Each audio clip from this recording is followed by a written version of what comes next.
And hello, everybody. Anthony Hartwig here from YSN. This might be a first. We have a coach's corner for two sports. Well, he has two teams in one interview. We have the boys and girls golf coach of Mineral Ridge joining us today. Coach Nick, how are we doing today, buddy?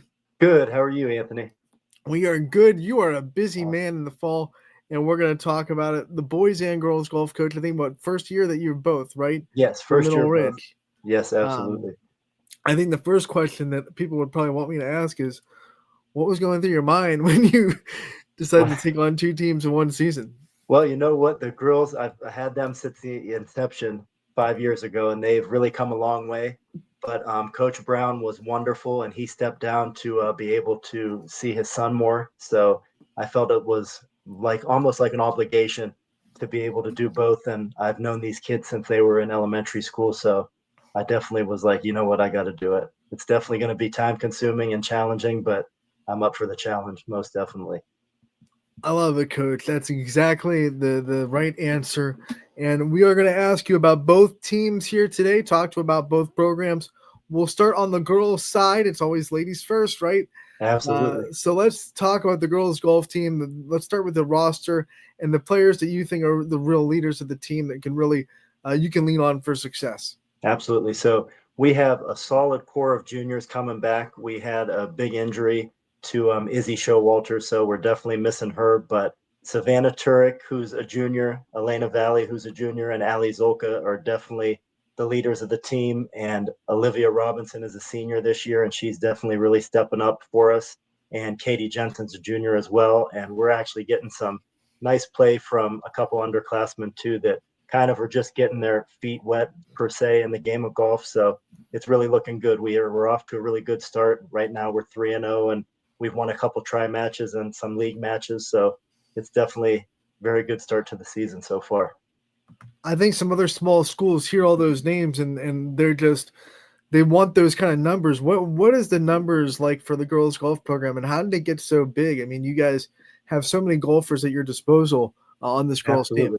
We're very fortunate. So I think it helps that I'm in the elementary school and I've known these kids since kindergarten, and then they know me as Mr. Nick and Coach Nick. So I've known them since they were really young, and there's just a huge interest. We do a boys and girls golf camp for the little kids in grades K through 6, and that really gets them acclimated to golf and gets them interested in wanting to pursue golf. And I'm very fortunate to have some multi-sport athletes that are really athletic, so that really helps me out and helps the team out getting wins and do really well. Let's talk about your schedule on the girls' side. Obviously, you got a lot of teams in the MVAC, but then you have a lot of, like you said, try matches here at the start of the season. How Yes, sir. tough do you think this schedule is for your girls, and how much do you think they're tested before we get into that postseason discussion? Honestly, they're very tested. Like, we try to do a lot of try matches to see a bunch of different teams, especially the teams that we'll see in sectionals. So we're seeing all of them predominantly during the regular season. So we're not thrown off guard when we get to the postseason play. And we are playing teams like Ravenna Southeast, Columbiana, High Valley we have coming up tomorrow. So we're playing some really good competition. It's just, even if we lose those matches, I think it's really going to prepare us well for postseason play and sectionals, and hopefully we'll make some noise at sectionals and get a girl or two out, or maybe even the whole team. A lot of these girls are returning from a year ago. You're seeing a lot of names that we saw last year golf Absolutely. as well. What do you think are some of the big improvements from your roster from last year to this year? Honestly, the huge improvement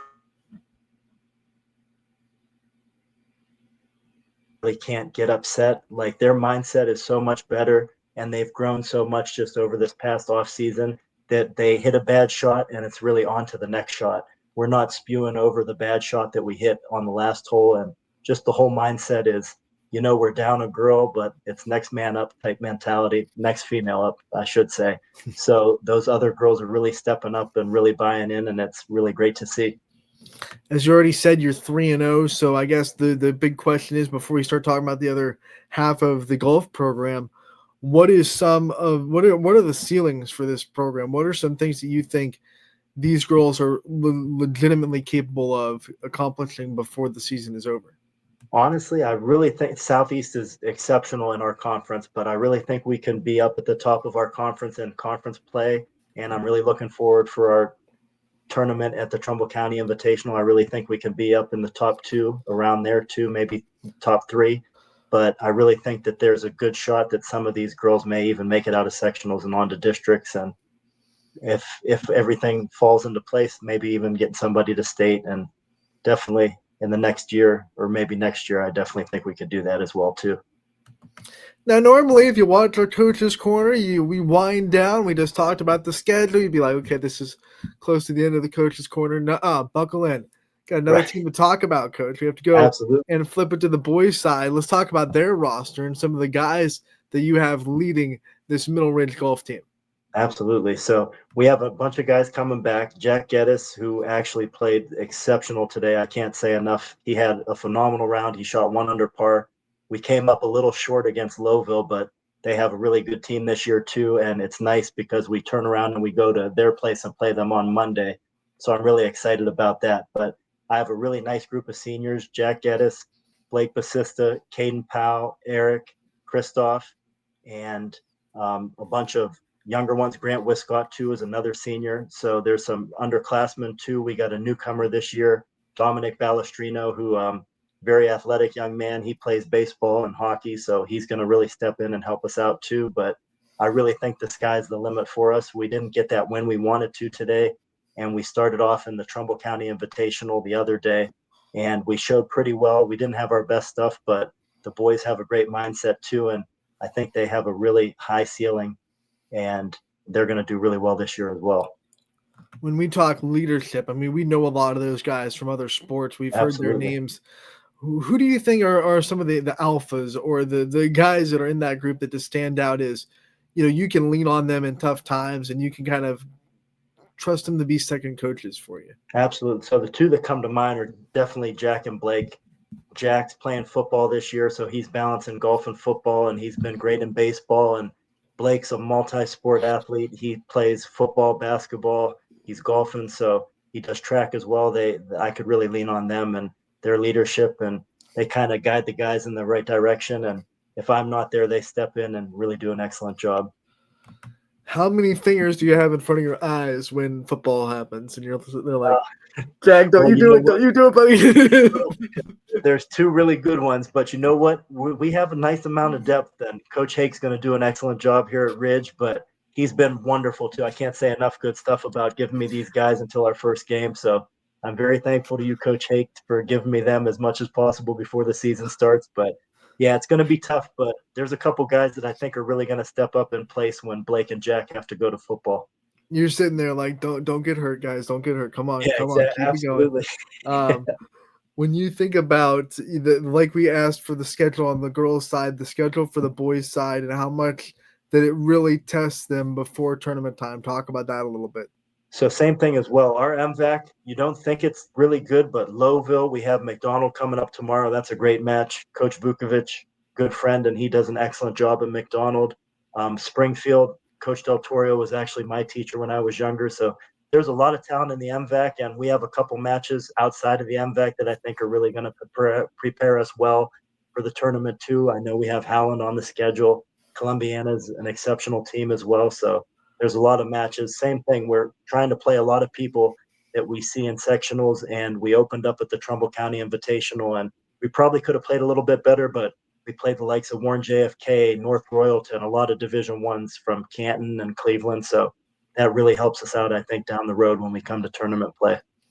And we asked this on the girls' side too, when it comes to the potential and the things that you think this golf team can accomplish on the boys' side. What are some standards or some benchmarks that you think can really get done by the end of the year? Honestly, I really think that we can shoot at possibly having a chance at MVAC. I know we lost a close one today, but if we could go there Monday and maybe get one and hopefully take care of business tomorrow and have a really good match and come out with a W against McDonald. And I honestly, these boys last year with Coach Brown, they were 2 shots off of making it to districts. So, and with a lot of them back and a really nice crop of newcomers, I really think that we might have a shot at possibly going on to districts too. And that's what the boys are shooting for, and they know if they play what they're capable of, that we can definitely be in the mix for getting out of sectionals for sure. All right, so when you talk about coaching both teams, I'm sure you're pulled in two different directions a lot. How Absolutely. much does it feel like kind of one cohesive team? How much do you try to do together as much as possible, and how much do you try to make it for yourself at least easier to feel like, hey, this is one golf team, not two separate teams that do two separate things? Right. And because we're a small school, I think it's nice because all the boys and all the girls are pretty close. And what we did this year with practice, the girls started a little bit earlier and the boys were a little bit later, but there was kind of an overlap because I didn't want to take away from both of them. I figured if I did practice at the same time, they wouldn't get that one on one attention, but they're really close with each other and they really get along well. So the girls are always asking how the boys did, and the boys are always asking how the girls did, and they're very supportive of each other, which is awesome. And pretty much the whole Ridge community, all the sports teams, and the whole school district and the whole community are really behind all the sports teams. So it's a really wonderful community and wonderful place to coach and work. Now, I am sure that you do not do it by yourself, and there are people that are integral to making this golf program successful. I want to end this coach's corner by letting you kind of shout out those people and talk to us about the kind of staff, the people that are making this possible. Absolutely. So our superintendent, I think, is second to none. Mr. Dohar is wonderful. He gives us anything we need, does anything for us. Our administrators, Mr. Kanowski is wonderful. He works with me really well. Let me go to matches and all that good stuff. Mr. Stevens at the high school is exceptional. We just got a new athletic director, Steve Rowan, who's pretty awesome too. And all the board members, all the community members, the parents are exceptional. They couldn't be any better with helping me out with fundraising or team meals. And I have to shout out Taco Bell too. I don't really know how it happened, but they've provided meals for the girls the last couple years, and now they're doing it for the boys too. So I can't thank them enough. And just it really, I'm sure I'm missing somebody or someone, but from top to bottom, everybody in between, my coworkers, just everybody's exceptional. I can't That, say enough good stuff about Ridge. that might be the first coach's shout out to Taco Bell. Yeah. Yo quiero Taco Bell. Yo quiero. Uh, Love it, Coach. Love it so much, Thank you so much. and we appreciate your time coming on talking to us about Mineral Ridge Golf. We wish you the best of luck this year, and we look forward to talking to you real soon. All right. Thank you so much. I really appreciate it, Anthony.